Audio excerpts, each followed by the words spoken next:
Assalomu alaykum aziz dindoshlar, 71-darsimizga xush kelibsiz. Bugungi darsimizda kecha esingizda bo'lsa, 70-darsimizdan boshlab kalimalar degan bo'limni boshlagan edik. Bugun 71-darsimiz kalimalar mavzusidan shahodat kalimasini to'liq Xudo xohlasa o'rganamiz. Mana shahodat kalimasini bu yerdan boshlab, mana bu yergacha oxir davom etadi. Shu yergacha yozib oldim.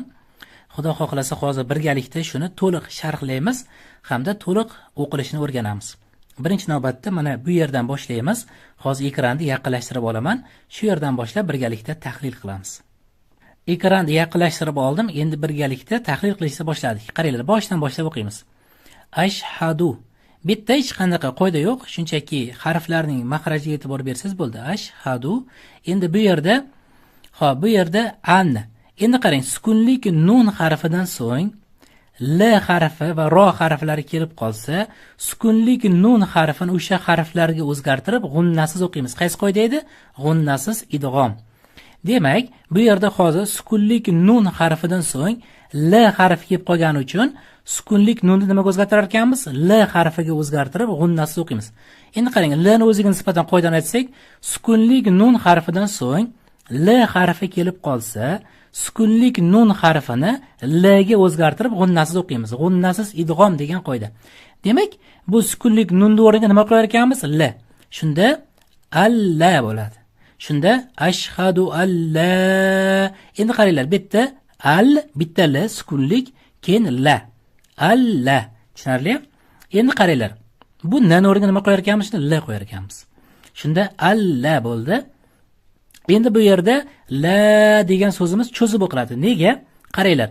Bu o'zi alif, to'g'ri? Alif so'zda kelib, o'zida hech qanday belgi bo'lmasdan, undan oldingi sifatxalik bo'lsa, mattabi'i bo'ladi. Mattabi'dan so'ng hamza kelsa, ikkalasi boshqa so'zda bo'lsa, mad munfasil bo'ladi. To'g'rimi? Chunki ikkita qoida bor edi. Tabiiy maddan so'ng hamza kelib, ikkisi bitta so'zda bo'lsa, mad muttasil edi. Agar ikkalasi ikkita so'zda bo'lsa, mad munfasil bo'ladi. Shuning uchun bu yerda boshdan qoidani aytaman. Tabiiy maddan so'ng hamza kelib, ikkisi boshqa so'zda bo'lsa, mad munfasil bo'ladi. Mad munfasil 2, 4 yoki 6 harakat cho'zib o'qiladi, yozib qo'ydim mana. Shunda bu yerda alla deb cho'zib o'qiladi, la cho'ziladi. La deb demak 2, 4 yoki 6 harakat cho'zib o'qisak bo'lar ekan. Negasi? Chunki mad munfasil. Xo'p, bu yerda qoida yo'q ekan. Bu yerda alla bo'ldi, la bo'ldi. Bu keyin la cho'zib o'qiladi, 2, 4, 6 harakat. Endi bu yoqqa o'tamiz. La deb cho'ziladi.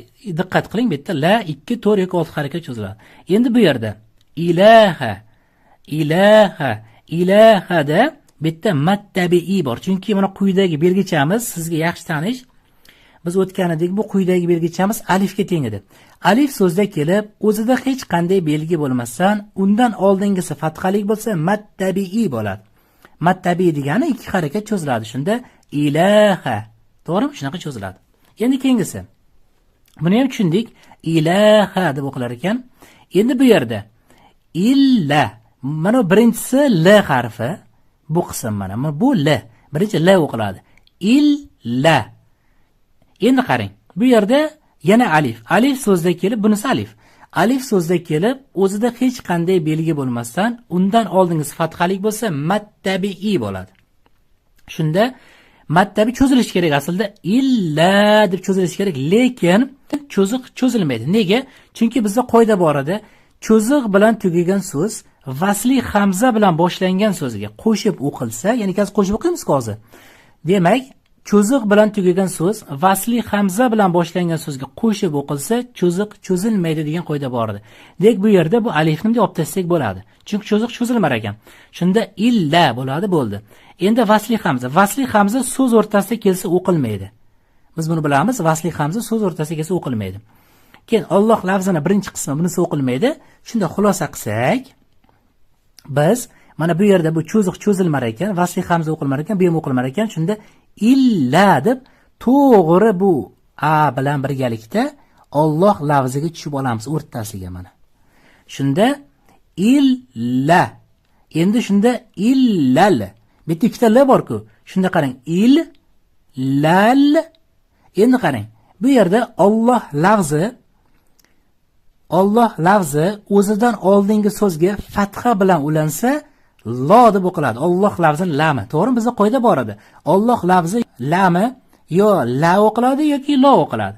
Demak, Alloh lafzining lami o'zidan oldingi harf, o'zidan oldingi so'z fatha bilan ulangani uchun lo o'qiladi. Shunda illal bu la, bunisi lo qarang. Illal lo, chunki nega lo o'qildi? O'zidan oldingi so'zga fatha bilan ulandi. Shunda illallohu. Nega ikki harakat cho'zildi? Alloh lafzi so'z o'rtasida kelib qolsa ikki harakat cho'ziladi deb o'tganmiz. Shuning uchun ikki harakat cho'ziladi. Shunda illallohu, lo deb ikki harakat cho'zasiz. Illallohu ikki harakat cho'ziladi. Endi davom etamiz. Tushunyapsiz-a? Illallohu bitta ikki harakat cho'zildi va ashhadu bitta hech qanaqa qo'ydi yo'q, faqat mahrajlarga e'tibor berasiz. Mahrajlarni hozir Shayx Alijon qorini o'qiganlarni qo'yib beraman. Va ashhadu, hop bitta endi anna sukunlik nun harfidan so'ng vav, ya, mim, nun harflari kelib qolsa, sukunlik nun harfini o'sha harflarga o'zgartirib g'unna bilan o'qiymiz. Qaysi qoida? G'unnali idg'om. Shunda hamda bitta g'unna ikki harakat ushlab turiladi. Anna, anna, ha? Anna emasda, anna deb o'qib ketmaymiz. Anna ikki harakat nima qilinardi? Ushlab turiladi ekan. Shunda anna, chunki g'unnali idg'om. Boshdan qoidadan aytaman.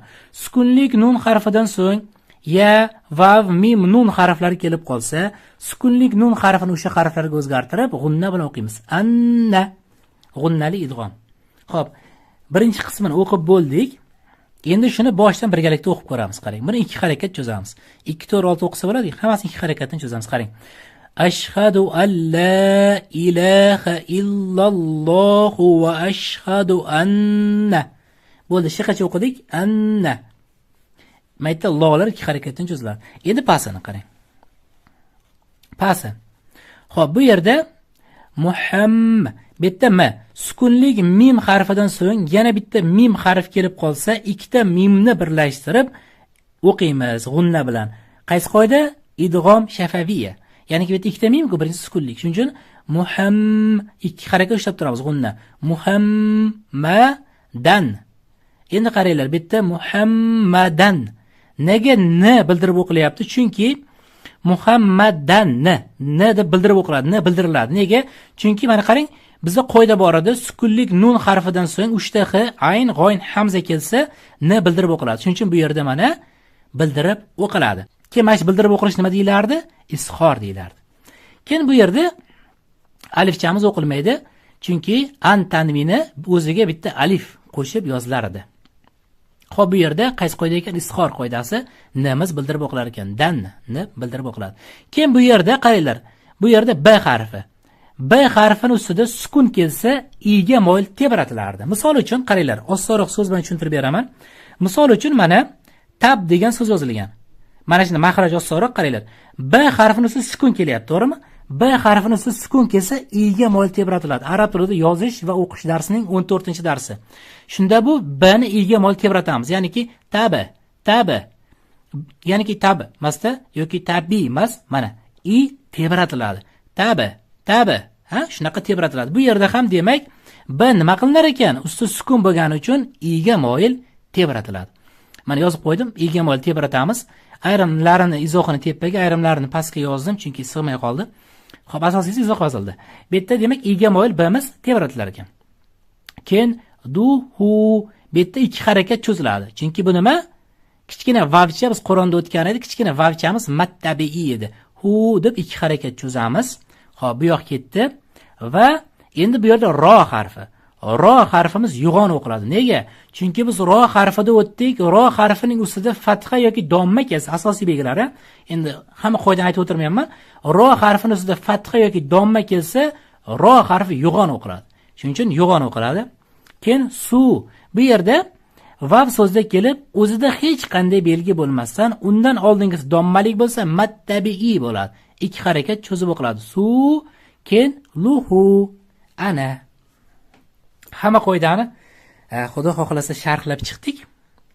Endi xo'p, hozir yana bir marta boshdan tahlil qilamiz. Qaranglar. Bu yerda qoida yo'q ekan. Bu yerda sukunlik nun harfidan so'ng lam harfi kelib qolsa, sukunlik nun harfini lamga o'zgartirib g'unnasiz o'qiymiz. G'unnasiz idg'om. To'g'rimi? Shunda alla. Bitta ikkita la, lekin e'tibor bersa, bu sukunlik nu la, ikkinchisi bu oddiy la bo'lib qoladi. Shunda alla. Keyin bu yerda mad tabiiydan so'ng hamza kelib, ikkisi boshqa so'zda bo'lsa, mad munfasil bo'ladi. 2, 4 yoki 6 harakat cho'zib o'qisa bo'ladi. Hamda bitta ilaha, ilahada quyidagi belgichamiz alifga teng edi. Alif so'zda kelib, o'zida hech qanday belgi bo'lmasa, undan oldingi fathalik bo'lsa, mad tabiiy bo'ladi. Shunda 2 harakat cho'zib o'qiladi. Bitta illa, keyin bu cho'zilmaydi, vasli hamza sabab. Keyingisi vasli hamza o'qilmaydi, so'z o'rtasiga kelgani uchun Alloh lafzini birinchisi o'qilmaydi. Shunda illal deb to'g'ri Alloh lafzini o'rtasiga tushib olamiz. Illal lo deb o'qiladi, chunki Alloh lafzi o'zidan oldingi so'zga fatha bilan ulanyapti. Shunda illallohu 2 harakat cho'ziladi. Hamda bu yerda qo'yda yo'q, faqat maxrajlarga e'tibor berilsa bo'ldi. Hamda bu yerda anna g'unnali idg'om. Nega? Sukunlik nun harfidan so'ng nun, vav, ya, mim harflari kelib qolsa, sukunlik nun harfini o'sha harflarga o'zgartirib g'unna bilan o'qiymiz. G'unnali idg'om. Xo'p, pastga tushamiz. Endi bu yerda muhamma sukunlik mim harfidan so'ng yana bitta mim harf kelib qolsa, ikkita mimni birlashtirib g'unna bilan o'qiymiz. Qaysi qoida? Idg'om shafaviyya. Keyingisi dan ni bildirib o'qiladi. Nega? Sukunlik nun harfidan so'ng 3 ta h, ayn, g'oyn, hamza kelib qolsa, n harfi bildirib o'qiladi. Izhor qoidasi. Izhor deyilardi bu qoidamiz. Keyin bu alif o'qilmaydi, chunki an tanvini bilan o'zi alif qo'shib yoziladi, o'qilmaydi.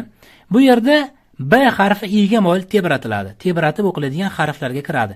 5 ta tebratib o'qiladigan harf bor edi. Qaysi edi? Ba, jim, to, keyin qof hamda 5-inchisi dal harfi edi. Ya'niki d harfi. Hamda bu yerda bu belgichamiz nima edi bu? Mattabi hu deb 2 harakat cho'zib o'qiladi.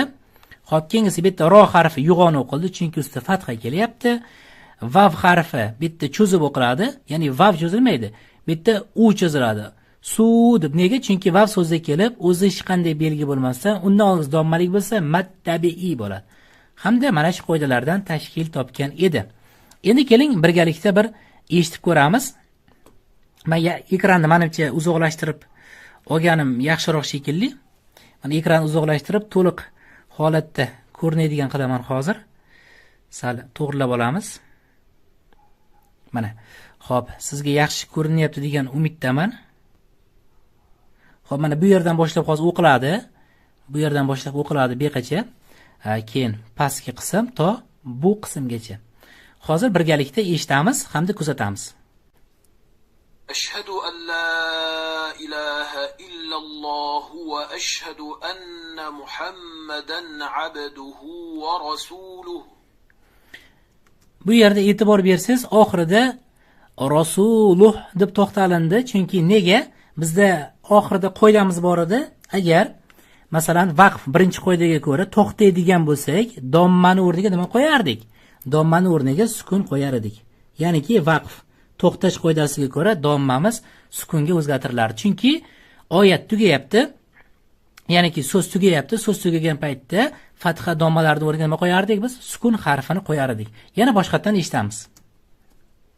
Ashhadu an la ilaha illalloh va ashhadu anna Muhammadan abduhu va rasuluhu.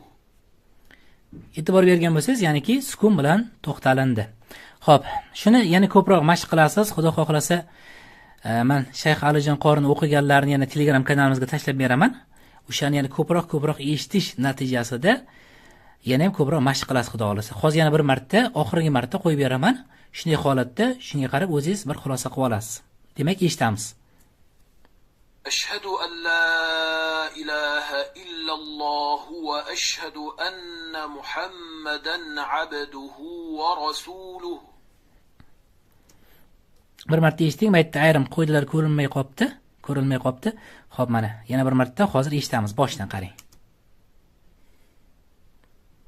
Ashhadu an la ilaha illalloh va ashhadu anna Muhammadan abduhu va rasuluhu. Shu bilan azizlar, bugungi darsimiz o'z nihoyasiga yetdi. Sizga uyga vazifa shuni o'zdek holatda bir yozasiz. Birinchi 71-darsimiz shahodat kalimasi hamda Shayx Alijon qori o'qiganlarni iloji boricha ko'proq eshitib, yaxshilab mashq qilasiz. Keyin hammasini yozib, biz uyga vazifalar bo'limiga o'qib ham jo'natasiz. Birinchi yozasiz, keyin hozir men hammasini sharhlab berdim-ku. Birinchi yozasiz, keyin qanday sharhlab bergan bo'lsam, xuddi shu holatda sharhlab, audio holatda tashlaysiz. Keyin sharhlagandan keyin o'qib jo'natasiz. Keyin biz Xudo xohlasa to'liq sizga tekshirib beramiz. Xo'p, keyin ma'nosi bor bu yerda. Mana ma'nosi ham yozilgan. Allohdan boshqa iloh yo'q deb guvohlik beraman. Yana Muhammad sallallohu alayhi va sallam Allohning bandasi va elchisi ekanligiga guvohlik beraman degan ma'noni bildiradi. Azizlar, bugungi darsimiz o'z nihoyasiga yetdi. Aytib o'tganimdek, uyga vazifalar bo'limiga birinchi navbatda daftarga yozasiz. Men daftarda mana sizga qo'llanma sifatida aytaman, qiyshaytirib yozdim. Shunda to'liqroq sig'ar ekan.